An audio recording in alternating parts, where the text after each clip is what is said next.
Et comme on est mercredi, c'est les petits. Oui, les petits qui peut-être jusqu'à la fin de leur jour resteront les petits des grands ou pas, s'ils le décident en tout cas. Je m'explique. L'autre jour, dans un salon esthétique, dans un institut, au milieu de dizaines de femmes qui attendent une pose de vernis, un brushing, un massage, une beauté des pieds, un peu de nail art pour celles qui aiment l'aventure.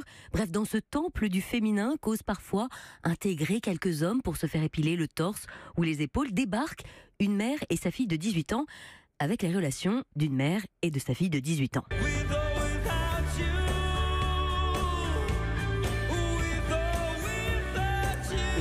With or without you, ni avec ni sans toi. C'est marrant, hein, ces liens mère-fille.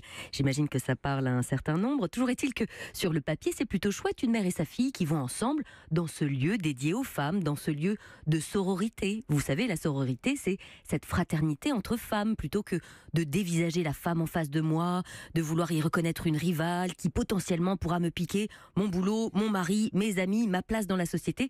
Je préfère plutôt y voir une sœur que je n'ai pas eue, une tante, une cousine potentielle. C'est beau parfois d'ailleurs de voir ces femmes poser ce type de regard-là dans des cabines d'essayage, d'entendre un avis sincère, de sentir un regard bienveillant sur ce que l'on porte. Quand on a du mal à poser ce regard plein d'amour sur notre corps, franchement, quel que soit notre âge, ça fait du bien de sentir qu'on a des alliés, surtout quand on est soi-même son pire ennemi.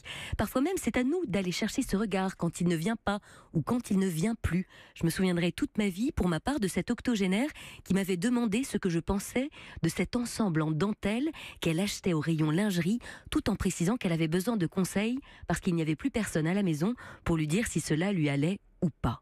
Alors oui, quand je vois cette mère et sa fille entrer dans cet institut, je me dis qu'elles ont de la chance de partager ce moment-là à deux. Je me dis que c'est beau, cette féminité qui est transmise, ce temps à deux volé à des agendas surchargés.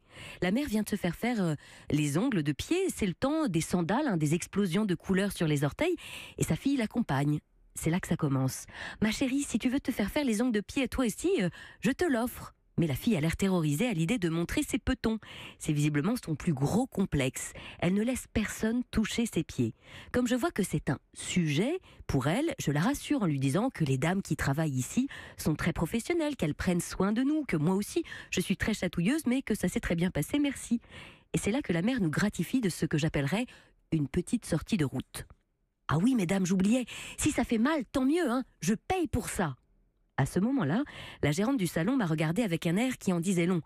En fait, avec un air qui disait... Il y a deux races de femmes, les frappées et les sournoises. Oui, là, on s'éloignait de plus en plus de la sororité, des cercles de femmes et du développement personnel tout court. Sur la lancée, se sentant pousser des ailes, la mère poursuivit de plus belle. Et je vous ai déjà raconté, mesdames, comment ma fille se mettait les pieds dans la bouche quand elle était souple à l'époque. Bon, là, la fille de 18 ans la regardait avec des yeux qui hurlaient en silence.